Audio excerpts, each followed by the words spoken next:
அந்த பூமி தான். கட்டுப்படணும் சொன்னாங்க, அன்றைக்கு அல்ல, எத்தனை தடவை அதையே திரும்ப தஜ்தீது பண்ணாங்க. எப்ப பத்ர் போர்க்களம் வருகிற பொழுது போர் செய்யலாமா, போர் செய்யலாமா, அபூபக்கர் ரலியல்லாஹு ரெடி யா ரசூலுல்லாஹ் தயாராகுங்க, உமர் ரலியல்லாஹு தயாராக இருக்கிறோம். எல்லாரும் திரும்ப திரும்ப கேட்டாங்க, தயாரா தயாரா, அன்சாரிகளை தான் கேட்கிறாங்க. ஏன்னா அன்றைக்கு கட்டுப்படுதுன்னு சொன்னாங்க. என்ன யா ரசூலல்லாஹ், எங்களை நோக்கி நீங்கள் யோசிப்பது போல் தெரிகிறது, நீங்கள் கை காட்டுங்கள், நாங்கள் கடல்ல போய் எங்க உயிரை விட்டுறோம் சொல்லி சொன்னாங்க. இன்றைக்கும் கட்டுப்பட தயாராக இருக்கிறோம். உலகத்தில் அப்படி கட்டுப்படுகிற சமுதாயம் உலகத்தில் அன்றைக்கு மட்டும்தான் வாழ்ந்தார்கள். அதுதான் ஸல்லல்லாஹு அலைஹி வஸல்லத்துடைய வெற்றி. நான் சொல்றேன், 1.25 லட்சம் சஹாபாக்களை கொண்டு வந்து நிறுத்துகிற பொழுது அவ்வளவு பெரிய கூட்டம் சஹாபாக்கள் உருவாக்கின 1.25 லட்சம் பேர்கள் ஒரு அபூபக்கரையா, 1.25 லட்சம் அபூபக்கர் ரலியல்லாஹு அன்ஹு ஸல்லல்லாஹு அலைஹி வஸல்லம் உருவாக்குனாங்க. என்ன கேட்டாங்க, இது எந்த ஊர், இது எந்த ஊர், மக்காவுல வச்சு எந்த ஊருன்னு கேட்டா இந்த ஊர் மக்கான்னு சொல்ல தெரியாதா சஹாபாக்கள்? ரசூலுல்லாஹ் எங்களுக்கு தெரியாத நாயகமே, உங்களுக்கு தான் தெரியும்.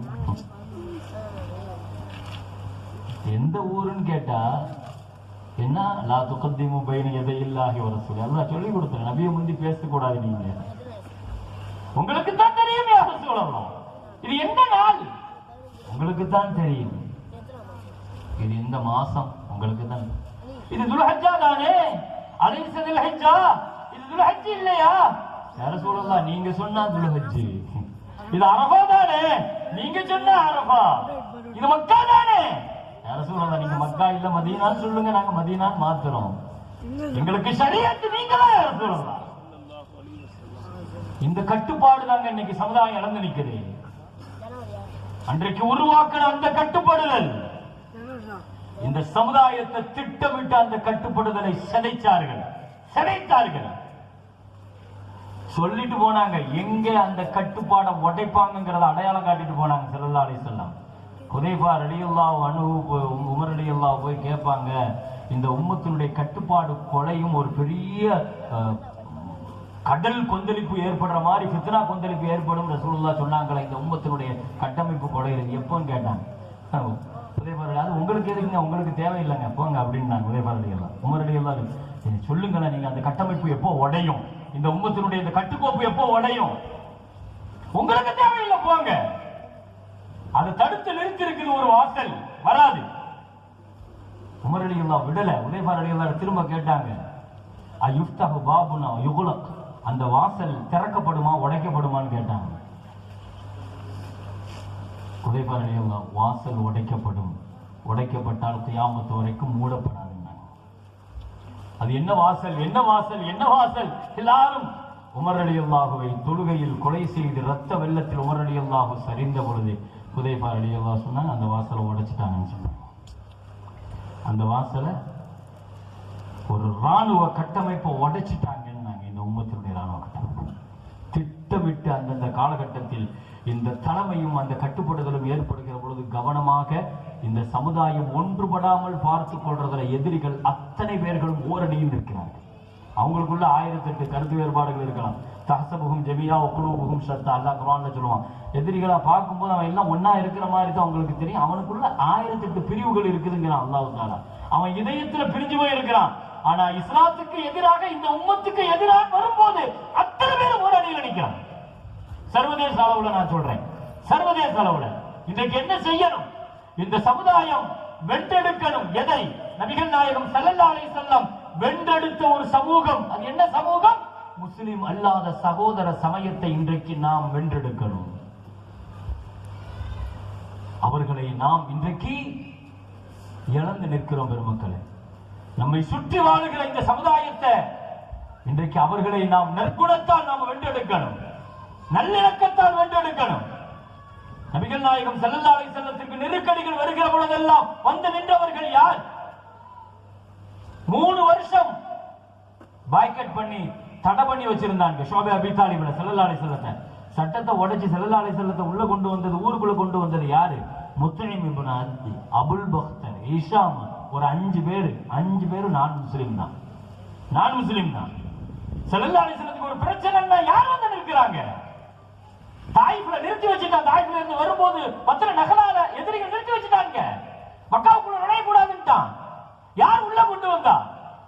எடுத்து பாருங்க. ஸல்லல்லாஹு அலைஹி வஸல்லத்தை தன் மக்களோடு வந்து நின்று ஸல்லல்லாஹு அலைஹி வஸல்லத்தை பாதுகாப்போடு அபூ பக்கர் சொன்னாரு, நான் ரசூலுக்கு பாதுகாப்பு கொடுத்திருக்கிறேன், எவனாவது கை வச்சு பாருங்கிறாரு. அன்றைக்கு யார் இருந்தார் பாதுகாப்பு கொடுக்கிறதுக்கு?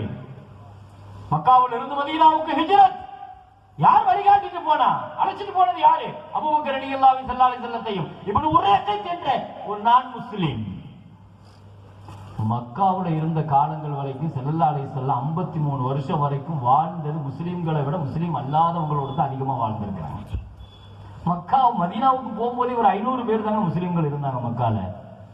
அப்ப 53 வருஷம் யாரோடு வாழ்ந்திருக்கிறாங்க? இன்னைக்கு அப்படிப்பட்ட சகோதரர்களை அறுவடை செய்ய நாம் தவறிவிட்டோம் பெருமக்களே. அதை இன்னைக்கு வென்றெடுக்கணும். இன்னைக்கு அவர்களை நாம் என்ன செய்யணும்? நமக்கு ஒரு பிரச்சனை, அவர்களை நிக்க வைக்கணும். அந்த சகோதரத்துவத்தை மீட்டெடுக்கணும். திட்டமிட்டு வெறுப்பு பிரச்சாரம் மிக வேகமாக பரத்தப்பட்டு அதில் ஜெயிச்சிட்டு இருக்கிறாங்க அந்த சமுதாயம். அல்லாஹ்வுடைய கிருபையில இந்த மாதிரி மீலாது விழாக்களின் வழியாக ஒவ்வொரு காலகட்டமும் மீலாது விழாக்கள் செய்கிற மகத்தான புரட்சி. இந்த காலகட்டத்தில் ஒரு சமய நல்லிணக்க விழாக்களாக மீலாது விழாக்கள் பொதுத்தலங்களில் ஸல்லல்லாஹு அலைஹி வஸல்லம் என்ன நமக்கு சொந்தமானவங்களா? நமக்கு மட்டுமே சொந்தமானவங்களா? இல்லையே.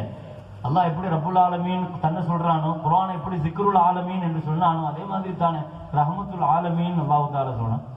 குர்ஆனை எப்படி அது எனக்கு மட்டும் சொந்தம் இல்லையோ எல்லாத்துக்கும் கொண்டு போய் நான் சேர்க்கணுமோ, ஸல்லல்லாஹு அலைஹி வஸல்லம் அப்படித்தானே என் சகோதரர்களுக்கும் கொண்டு போய் சேர்க்கணும். சேர்க்கிற வேலை தான் நம்ம வேலை.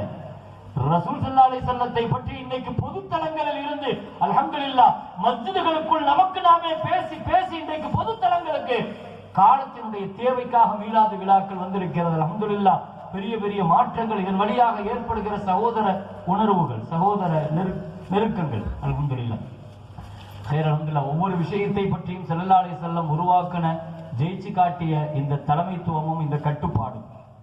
இரண்டாவது ஒழுக்கம், அதப். நாகரிகம்னா என்ன, ஒழுக்கம்னா என்ன? நான் ஒரு 10 நிமிஷத்துல இன்ஷா அல்லாஹ் முடிச்சிருவேன்.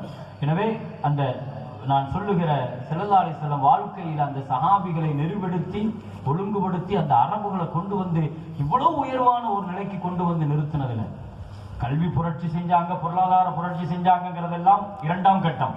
நான் இங்கே பேசுவது வாழ்வினுடைய முக்கிய பகுதிகளான இந்த கட்டுப்பாடும் இந்த ஒழுக்க நெறிகளை பற்றி மாத்திரம் நான் இங்கே மிக முக்கியமாக நான் கோடிட்டு காட்ட விரும்புகிறேன். சஹாபாக்கள் சொல்லுவார்கள் கல்வி, அல்லாஹு அக்பர். அபூதர் ரலியல்லாஹு சொல்லுவாங்க ஸல்லல்லாஹு அலைஹி வஸல்லம் பத்தி, وما طائر يطير بجناحيه الا يذكرنا علما. ஸல்லல்லாஹு அலைஹி வஸல்லம் எங்களுக்கு கொடுத்த இல்மு என்ன தெரியுமா? ஒரே வார்த்தையில் அழகா சொன்னாங்க. இன்னைக்கு உள்ள சயின்டிபிக்ல ரொம்ப இம்பார்ட்டன்டான கல்வியே அதுதான். என்ன சொல்றாங்க? ஒரு பறவை பறக்குதுன்னு சொன்னா அது எப்படி தன் ரெக்கையை அசைத்தால் பறக்கணுங்கிற சயின்ஸை கூட ஸல்லல்லாஹு அலைஹி வஸல்லம் எங்களுக்கு சொல்லி தந்துட்டு தான் மூத்தானாங்கிறாங்க. யார் சொல்ற? அபூதர். அறிவியல் உலகம் அன்றைக்கே ஸல்லல்லாஹு அலைஹி வஸல்லம் ஹயாத்திலே கல்விக்கு பெரிய உயிரோட்டம் கொடுத்துட்டாங்க. ஸல்லல்லாஹு அலைஹி வஸல்லம் ஹயாத்திலே 9 ஸ்கூல்கள் மதரசாக்கள் நிறுவப்பட்டுச்சு. டே ஸ்காலர் ஸல்லல்லாஹு அலைஹி வஸல்லம் கொண்டு வந்தாங்க. ஹாஸ்டல் ஸல்லல்லாஹு அலைஹி வஸல்லம் கொண்டு வந்தாங்க. ஒரு மாணவர் 20 மாணவருக்கு ஒரு ஆசிரியர். இந்த தியரியை கொண்டு வந்தவங்க ஸல்லல்லாஹு அலைஹி வஸல்லம். கல்வியில ஒரு தனி துறையாக ஆக்குனாங்க, அதை ஒரு தனி அமைச்சகத்தை உருவாக்குனாங்க. வஸாராவை அம்ர் இப்னு ஜமூஹ் நினைக்கிறேன் அவங்கள தான் முதல் கல்வி அமைச்சராக ஆக்குனாங்க. அம்ர் இப்னு ஹஸ்ம் ரலியல்லாஹு அன்ஹு அவர்தான் முதல் கல்வி அமைச்சராக ஆக்குனாங்க ஸல்லல்லாஹு அலைஹி வஸல்லம். கல்வி புரட்சி, பொருளாதார புரட்சி இதெல்லாம் பேச ஆரம்பிச்சு அல்லாஹ் அக்பர், அது தனியாக போய்கொண்டே இருக்கும். ஸல்லல்லாஹு அலைஹி வஸல்லம் ஏற்படுத்தின 10 வருஷம் மதீனாவினுடைய பொருளாதார புரட்சி சொன்னாங்களே, அழகான ஒரு வார்த்தை சொன்னாங்க. இன்ஷா அல்லாஹ் அதி ஒரு காலம் வரும், அதிட்டு சொன்னாங்க, அதி ஒரு காலம் வரும் என்ன நீங்கள் பார்ப்பீர்கள். இதே மதீனாவில் இருந்து இன்னைக்கு பசியும் பட்டினியும் பஞ்சமும் திரும்பிய பக்கம் எல்லாம் இது குரல்கள் கூக்குரல்கள் கேட்கிறது. இன்ஷா அல்லாஹ் ஒரு காலம் தங்கத்தையும் வெள்ளியும் எடுத்துட்டு வீட்டுல இருந்து நீங்க வெளியே வருவீங்க, ஒருத்தரும் சக்காத்து வாங்குறதுக்கு ஆள் இருக்காது. இன்ஷா அல்லாஹ் அந்த மதீனாவை நான் மாத்துவேன். அப்படிப்பட்ட பொருளாதார தன்னிறைவு பெற்ற மதீனாவாக நான் மாத்துவேன். மாத்தினாங்க. அலம் ஆத்திக்கும் அன்தும் ஆலதன் ஃபஅக்னாக்கும் அல்லாஹு பி. அன்சாரிகள்ட்ட கேட்டாங்க, நான் வருகிற பொழுது இந்த மதீனா பசியும் பட்டினியும் பஞ்சமும் தானே இருந்தது, நான் வந்த பின்னால் உங்கள் ஊரை பணக்கார ஊராக மாத்தலையான்னு கேட்டாங்க. ஓ வஜதக ஆயிலன் ஃபாகுனா, நபியே நீங்கள் ஏழையாக இருந்தீர்கள், ஏழையாக மட்டுமா பணக்காரராகவும் இருந்தீர்கள் தானே. ஸல்லல்லாஹு அலைஹி வஸல்லம் வஃபாத்தாகும் போது அறிவிப்பு, மன் தரக்க மாலன் ஃபலி வரசதி ஒமன் தரக்க தைனன் ஃபஇலைய, சொத்தை விட்டுட்டு போனா உன் சொந்தங்களுக்கு கொடுங்க, கடனை விட்டுட்டு போனா என் அரசு அடைக்கும் நாங்கள் ஸல்லல்லாஹு அலைஹி வஸல்லம். இப்படி அறிவிப்பு செய்த ஒரு ஆட்சியாளர் உலகத்தில் எங்கேயாவது காட்டுங்க போகணும் வரலாற்றுல. நீ கடனாளியா மூத்தா போகாத, அப்படி மூத்தா போனா என் அரசு அடைக்கும் நாங்க ஸல்லல்லாஹு அலைஹி வஸல்லம். பொருளாதாரத்திலையும் கல்வியிலையும் 10 ஆண்டுகளில் மிகப்பெரிய தன்னிறைவை நபிகள் நாயகம் ஸல்லல்லாஹு அலைஹி வஸல்லம் உருவாக்குனாங்க. அதை தாண்டி கட்டுப்பாடும் ஒழுக்கமும் உள்ள ஒரு சமூகம், உறவுகளோடு இணங்கி வாழ்கிற ஒரு சமூகம். மரணிக்கிற நேரத்தில் கூட அவ்வளவு பெரிய சமூகத்துல அரபால வச்சு குடும்பங்கள்ல சண்டை போட்டவங்க இருக்கிறீங்களான்னு கேட்கும் போது ஒரே ஒருத்தர் மட்டும்தான் எழுந்திருக்கிறார். வேற அத்தனை பேரும் எங்க குடும்பத்துல சண்டையே இல்லைங்கிறாங்க. இப்படி மகத்தான அளவிற்கு வாழ்க்கையை சொல்லிக் கொடுக்க வந்தவர்கள், நிலங்களை அபகரிக்க வந்தவர்கள், நிலங்களை ஆட்சி செய்ய வந்தவர்கள் அல்ல. உயிரிலும் மேலான கண்மணி ஸல்லல்லாஹு அலைஹி வஸல்லம் மக்கள் மனங்களை வென்றெடுக்க வந்தவர்கள். வாழ்க்கையினுடைய அற்புதமான வழிகாட்டுதல்களை மனங்களை வென்றெடுத்தார்கள். பள்ளிவாசல்ல வந்து சிறுநீர் கழிக்கிறார் ஒருவர், அத்தனை பேர்களும் பாய்ந்து செல்கிறார்கள். ஸல்லல்லாஹு அலைஹி வஸல்லம் விடுங்க, நாங்க அவர்கிட்ட போய் இதுக்கான இடம் அல்ல என்று சொல்லி, சரி நீங்க எதுல வந்தீங்கன்னு சொல்லி ஒரு ஒட்டகத்தையும் கொடுத்து அனுப்புனாங்க. அவர் போனவர் 300 பேரை கூட்டு வந்து களிமா சொன்னார். இப்படித்தான் சந்தர்ப்பங்களும் வாய்ப்புகளும் கிடைக்கிற பொழுது அழகான வாழ்வியலை சொல்லிக் கொடுத்து மிக அற்புதமான இஸ்லாத்தை வளர்ச்சி பாதையை நோக்கி பயணிக்க வைத்தார்கள். 1500 ஆண்டுகள் அல்ல, அதை தாண்டியும் முக்காலத்திற்கான செய்திகளை முழுமையாக வைத்திருக்கிற முஹம்மது ஸல்லல்லாஹு அலைஹி வஸல்லத்தினுடைய வாழ்க்கையை படிக்க வேண்டும், படியுங்கள். அதுதான் இது போன்ற மீலாது விழாக்களின் நோக்கம் என்று நிறைவாக சொல்லி வாய்ப்புக்கு நன்றி கூறி நிறைவுபடுத்துகிறேன். வாஹிரு தஅவானா அல்ஹம்துலில்லாஹி ரப்பில் ஆலமீன். அஸ்ஸலாமு அலைக்கும் வரஹ்மத்துல்லாஹி வபரகாத்துஹு.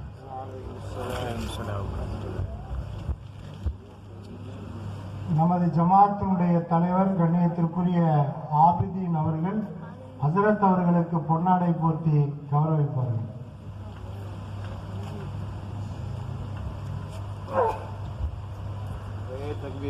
நாரே தக்பீர். வாழ்வியல் துறையில் வல்லல் நபி என்ற தலைப்பில்